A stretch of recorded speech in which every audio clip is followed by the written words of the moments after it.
Ladies and gentlemen, hello and welcome back to another episode of Nerf Blasters on my channel. My name is Luke Triton and today we're going to be looking at the Raider CS-35. This is a nearly 10-year-old blaster and it is the third blaster to use a magazine system. It is the first blaster to introduce a drum magazine as well, which was very cool. It is pump action, slam fire enabled, and it also comes with a stock. So in this series we cover blasters that people may not have and we decide whether it's worth buying them today. Old blasters, new blasters, anything that I have really, because there's so many out there and I only want certain things. But this is a very interesting video because the answer already is yes, but there's two different yeses. So let's start off with the first one about the Raider itself. The Raider is a very old blaster, as I mentioned earlier. It is not very customizable, but it was the best blaster of its time. That big old drum, the fact that it could take a different stock, swap it out for the recon stock, get another magazine. That's how everybody was running it. Don't tell me you didn't, because you'd be lying. But yes, this was absolutely spectacular. Then a year later, the Stampede came out, and this was pretty much rubbish. Nevertheless, it was very cool to run around pumping. I'm not going to actually pump the blaster because it will create more noise. I don't want you to play with the volume levels. It does work, just to show you there. So yes, it does work, but again, I don't want to be like that for the whole video. Well, basically just did, but you know what I mean, right? Yeah. Let's move on before things get more awkward. So, with this, it was slam fire, had a drum. What wasn't there to like? The stock as well was very cool. The first retractable stock, it was something that was very suitable for younger and older nerfers alike. Had three adjustments, so that was the smaller one, had your middle section, and had your outer section. That just clicked twice. Oh, I had another section. Did it? Is my one different? No, I'm just being stupid. Okay. Let's just move on from there. But yes, retractable stock. I don't think I've seen any other stock that actually has that feature yet. That's quite interesting to think about, actually. This drum, though, everybody ran this drum. And I mean everybody.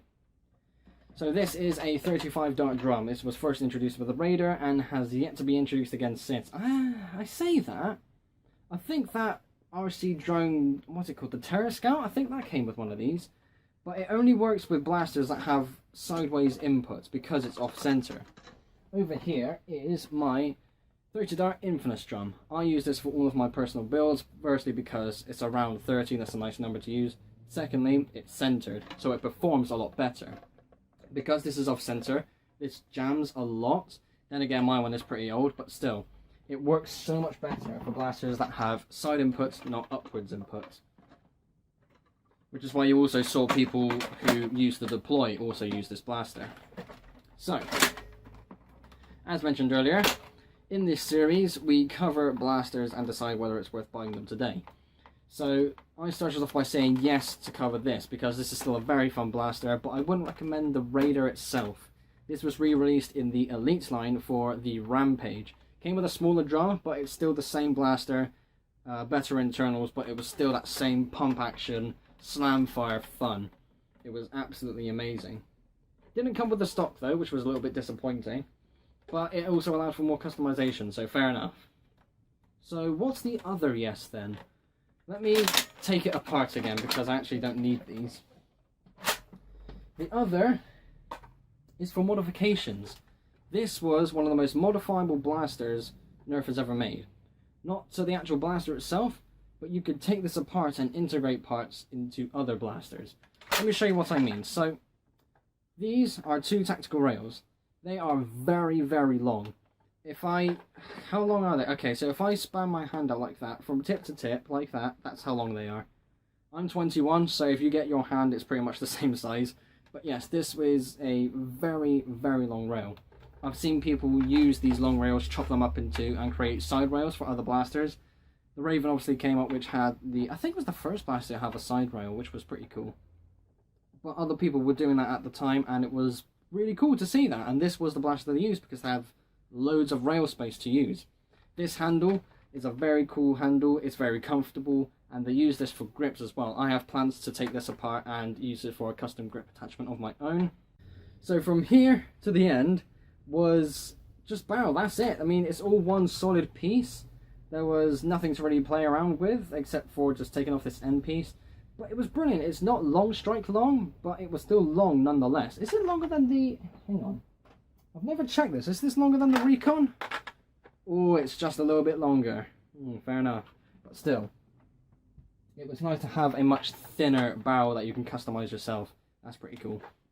Speaking of the magwell, this was actually a separated piece. If you had original one out of the box, you knew that you had to put this on afterwards for the assembly.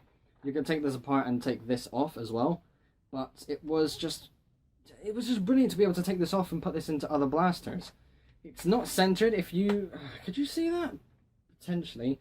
So if I look at it like this, it's actually, oh, it's not actually how I thought it originally was. So it's not completely perfectly rectangle. Both of these, if I can I do it that way, you still can't see it, but it's a bit triangular. That's what I'm trying to say. And that shape was pretty damn cool because other people were using that for other blasters. One of the things I did see was someone tried to make a magazine-fed barricade. Yeah, remember that? Which became the stockade, which became the strife. I saw someone use this magwell as the actual magwell for the blaster. Very cool indeed. So, is it worth buying a Raider CS-35 in today's world? Let me quickly reassemble this.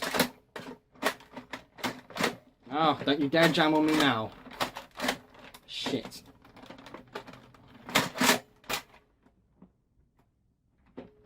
Got some outtakes there, go on now. So, is it worth buying the Raider CS-35 in today's world? So yes, because you can get the upgraded version called the Rampage, same performance, it's a different style of fun as well, that pump handle, slam fire, it's really cool. More customization as well because it doesn't come with a stock. Whilst that's a bad thing, it's also a good thing to use your own ones, which is really good. It still comes with a drum, which is a good thing as well. But it's also... So, is it worth buying the Raider CS-35 in today's market? Yes, because it has loads of modding potential, and yes, for the upgraded Elite version, the Rampage. It's still a fun pump action slamfire blaster, still comes with a drum as well. If you want to try and find a Raider that comes with a drum, then that's a bonus, because obviously you'll be using this for modifications, integrations, and all the rest. This is still a big ass drum, and I know a lot of them still work. My one personally just, you know, it's a bit worn down, that's all. But still, this is my thoughts on the Raider CS-35. Yes, if you're going to try modding out, start off with this blaster. Yes, if you want to have some fun with the pump action slamfire blaster, get this one. Ladies and gentlemen, thank you all ever so much for watching. Be sure to like and subscribe if you haven't already. I will see you all in the next episode. Bye.